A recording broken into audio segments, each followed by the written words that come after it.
Company के ऊपर अलग अलग लोगों की अलग अलग धारणाएं होती हैं, अलग अलग रुकने की हिम्मत, अलग अलग बेचने की शक्ति, अलग अलग प्रॉफिट बुक करने की शक्ति, अलग अलग लॉस बुक करने की शक्ति भी होती है सारी कंपनियों में अलग अलग। तो सबके विचार जो है अलग अलग।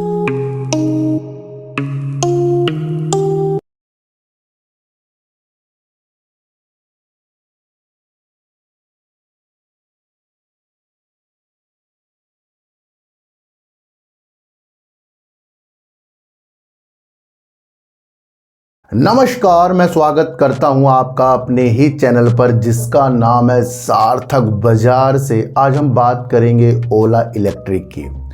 ओला इलेक्ट्रिक के शेयरों में अभी काफ़ी अच्छी तेज़ी, उसके बाद लगातार शेयर दबाव में है, गिर रहा है। कहीं प्रॉफिट बुकिंग, कुछ सिचुएशंस को नहीं समझ पा रहे हैं, कुछ आगे की इसकी प्रगति को नहीं समझ पा रहे हैं, कुछ समझ पा रहे हैं। तो ये शेयर बाज़ार है। एक ही कंपनी के ऊपर अलग अलग लोगों की अलग अलग धारणाएं होती हैं, अलग अलग रुकने की हिम्मत, अलग अलग बेचने की शक्ति, अलग अलग प्रॉफिट बुक करने की शक्ति, अलग अलग लॉस बुक करने की शक्ति भी होती है सारी कंपनियों में अलग अलग। तो सबके विचार जो है अलग अलग, उस हिसाब से ही बाज़ार के अंदर उनको वो चीज़ें मिलती हैं। किसी को लॉस मिलता है, किसी को टेंशन मिलती है, किसी को प्रॉफिट मिलता है, किसी को धैर्य बढ़ाने की शक्ति मिलती है। तो ये बाज़ार जो है सब कुछ आपके सामने रखता है, सिचुएशंस भी रखता है, पर सिचुएशंस को जानना, पहचानना वो एक कला है। वो आप सबको हमेशा सीखनी है और उसको आपको समझकर आगे बढ़ना है। तो ओला के ऊपर बात करेंगे, गिरावट के ऊपर। दूसरी बात करेंगे हम आज हिंदुस्तान जिंक के ऊपर। बहुत अच्छी कंपनी, धातु में, धातु को निकालने के लिए बहुत बेहतरीन वर्क करती है। और जिंक में और सिल्वर, चांदी में तो उसकी बल्ले बल्ले होगी, जैसे कि अभी रेट बढ़ रहे थे उस हिसाब से कंपनी का जो Q4 आया उसमें कंपनी ने दमदार चीज़ें कर दी और करीब करीब 11 रुपये का डिविडेंड दे दिया। तो इन सारी स्थितियों को आज हम समझ कर चलेंगे। देखो सर, प्रॉफिट आना प्रॉफिट जाना, ये सिचुएशंस के हिसाब से होता है।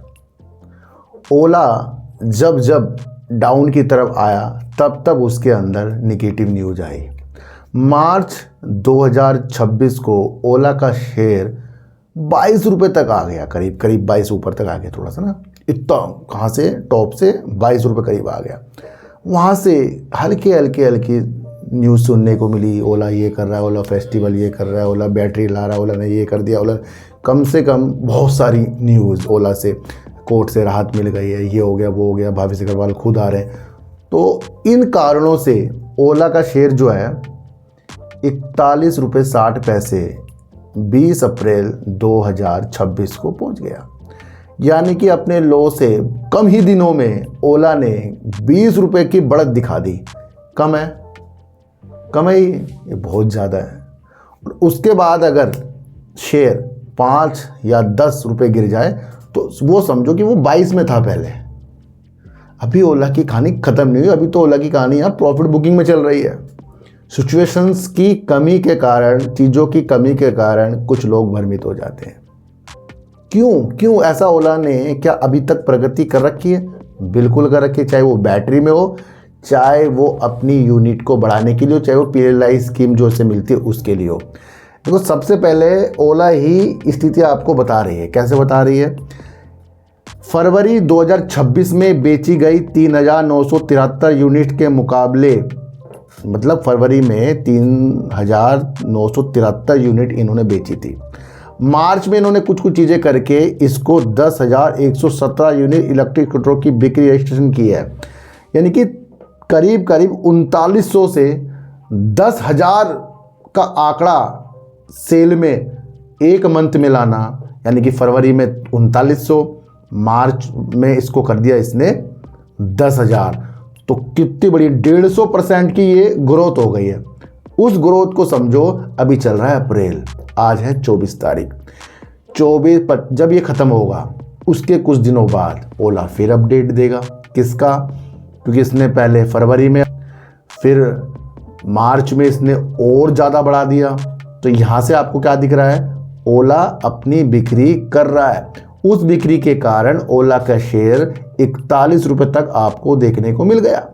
क्योंकि कंपनी जो मर्जी बताती रहे मैं ये कर रही, मैं वो कर रही, मैं कर रही, पर उसकी जो सेल है वो आपको दिमाग में लगानी है। अब ओला का अप्रैल समाप्त होने के बाद, क्योंकि अभी तो मार्च के ओला ने अपनी चीज़ें दिखा दी है, अब अप्रैल ख़त्म होगा तो ओला एक यूनिट के बारे में बताएगा, और एक तो यूनिट बता देगा, दूसरा क्या करेगा, ये Q4 लाएगा। तो जो ऑपरेटर होते हैं, जो समझदार व्यक्ति होते हैं, दो तरीके से पैसे कमाते हैं। तब वो जब न्यूज़ आ रही हो तब वो अपने प्रॉफिट कमा लेंगे, फिर दूसरी कुछ चीज़ें होती है वहाँ के लिए वो कुछ चीज़ें छोड़ते हैं। तो ये 22 में तो जाने वाला अब है नहीं, ये भी आप समझ कर चलना है। कुछ छोटी मोटी चीज़ें होंगी, वो तो होंगी, क्योंकि 20 रुपये करीब शेयर भाग गया है ना। तो हमारा फोकस कहाँ है?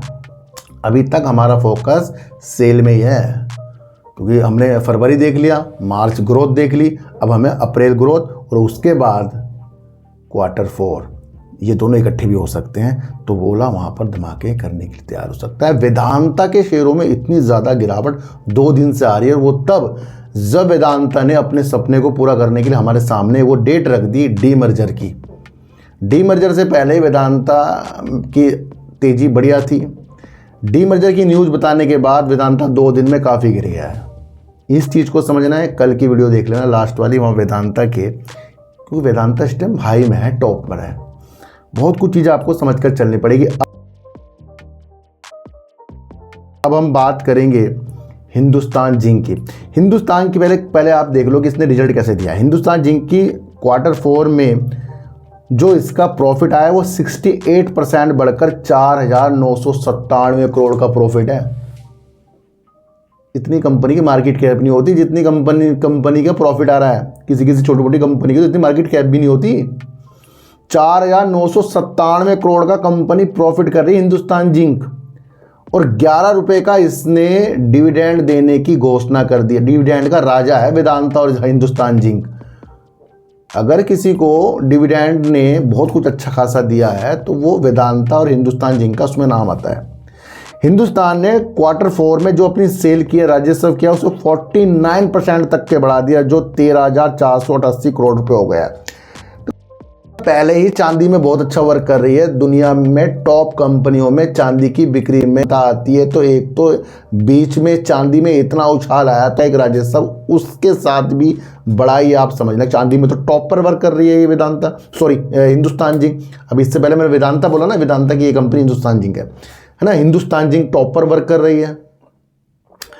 और ये आपको समझना है कि चांदी के रेट कितने बढ़ गए थे। तो एक मुख्य कारण आपको धातु से प्रॉफिट लेने वाली स्थितियां आपको हिंदुस्तान जिंक में देखने को मिली, और आज उसके राजस्व में वो चीज़ें सामने निकल कर आई है। दूसरा, अगर हम बात करें जिंक के ऊपर, कंपनी जो जिंक है ना, उसका उत्पादन करने में कंपनी वर्ल्ड में दूसरे नंबर पर आती है और भारत में पहले नंबर पर आती है। तो कितनी बड़ी वर्क जो है कंपनी करती है। अच्छा, इसका शेयर होल्डिंग पैटर्न अगर आप देखें, वहाँ भी आपको कुछ चीज़ समझने को मिलेगी। प्रमोटर कौन है इसके अंदर? प्रमोटर है वेदांता, जो करीब 60.71%। दो ही तो बड़े लोग हैं इसके अंदर, एक तो प्रमोटर जो वेदांता है, दूसरी सरकार। तो प्रमोटर कौन है? वेदांता है, 60.71% है। एफआई 2.39% है। डीआई 4.84%। गवर्नमेंट जो है 27.92% है, गवर्नमेंट सरकार, ये आप समझना। पब्लिक जो है नाम मात्र की है, 4.12%। अच्छा, ये गवर्नमेंट है, पहले भी इसके अंदर ज़्यादा थी, और इसके अंदर ना ओएफएस के माध्यम से सरकार एक रणनीति कर रही है इसके अंदर। कौन सी? कि वो अपने हिस्सेदारी को चरणबद्ध तरीके से घटाएगी। उसने ये निर्णय ले रखा है, उस पर वो काम कर रही है। तो हो सकता है आगे जाकर आपको और इसके अंदर सरकार घटती हुई देखने को मिले, क्योंकि एक बार कंपनी ने पहले भी अपनी कंपनी से सरकार ने ओएफएस के माध्यम से करीब 2.5% की हिस्सेदारी अपनी कम कर दी थी। ने 5,000 करोड़ रुपए, यानी सरकार ने 5,000 करोड़ रुपए इस कंपनी से जुटाए थे। तो आगे भी उनका कोई प्लान है अपनी होल्डिंग को घटाने का। तो ये माइंड में लेकर आपको चलना पड़ेगा। दूसरा, अगर मैं आपको बताऊं, कंपनी जिंक में वर्क करती है, लेड पे भी कंपनी वर्क करती है। ये भारत की सबसे बड़ी लेड उत्पादक है। इसका उपयोग बैटरी निर्माण जो ये करती है, खासकर कार बैटरी और अन्य औद्योगिक उपकरणों में किया जाता है। चांदी के लिए भी कंपनी अच्छा खासा वर्क करती है। दूसरी बात करूं, कंपनी सिर्फ जमीन से ही अपनी खनन की स्थिति को पैदा नहीं करती कि कुछ धातुएं निकाल रही है। ये सारा काम उस एंड तक का खुद कंपनी करती है। खनन तो करती है राजस्थान के उदयपुर, बिलवाड़ी और रामपुरा, अगूचा और जावर माइंस की भी है। और खदानों से निकलने वाली स्थिति को ये दोबारा से और अच्छा करके सिमुलेटर प्लांट भी है इनके, जो उनको सही तरीके से बढ़िया करता है। और उसके बाद कंपनी रिफाइनरी भी करती है, उसकी रिफाइनिंग भी करती है, यानी कि धातु को शुद्ध करने की प्रक्रिया भी कंपनी खुद ही करती है। कंपनी के अपने पावर प्लांट है, यानी कि अपने कंपनियों को अपने पावर प्लांट से ही कंपनी क्या करती है, ऊर्जा भी प्रदान करती है। तो ये भी आप समझ कर चल सकते हैं। दूसरा, कंपनी के पास विंड में और सोलर में बड़े बड़े प्रोजेक्ट हैं इसके पास, तो ये आप समझकर चल सकते हैं। अच्छा, कंपनी ने अभी हाल ही में नए सेक्टर पर कदम रखा है, वो है फर्टिलाइजर। हाल ही में कंपनी ने कस्टम फर्टिलाइजर क्षेत्र में कदम रखने की घोषणा कर दी है। जिंक के उत्पादन के दौरान निकलने वाले सल्फर का उपयोग करके वे खाद बनाने की योजना बना रहे हैं। कौन बना रहे हैं? हिंदुस्तान जिंक। हमने सिर्फ रिजल्ट नहीं समझा, हमने वो सब चीज़ समझ ली जो सरकार इससे जुड़ी हुई है, क्या क्या ये काम करता है। आज आपको हिंदुस्तान जिंक को समझने का मौका मिला है। फिर कह रहा हूँ, शेयर प्राइस आपके और मेरे कंट्रोल में बिल्कुल भी नहीं है। सिचुएशंस को समझना आपके और मेरे कंट्रोल में है। आज की वीडियो आपको कैसे लगी एक बार मुझे ज़रूर बताना। किसी को भी खरीदने बेचने की नीतियाँ मेरे चैनल पर बिल्कुल भी नहीं है। मेरा कोई टेलीग्राम, कोई व्हाट्सएप ग्रुप नहीं है, ना ही आज तक मैंने बनाया। तो सर सच्ची वीडियो देखिए, अच्छी वीडियो देखिए, समझ कर देखिए, चीटी को आटा दीजिए, गाय को रोटी दीजिए और अपने बच्चों को ज़्यादा से ज़्यादा प्यार कीजिए, क्योंकि बच्चे ही आपकी मासूमियत से किस्मत पलटेंगे। तो फिर मिलेंगे आपसे नई वीडियो के साथ, जब तक के लिए नमस्कार।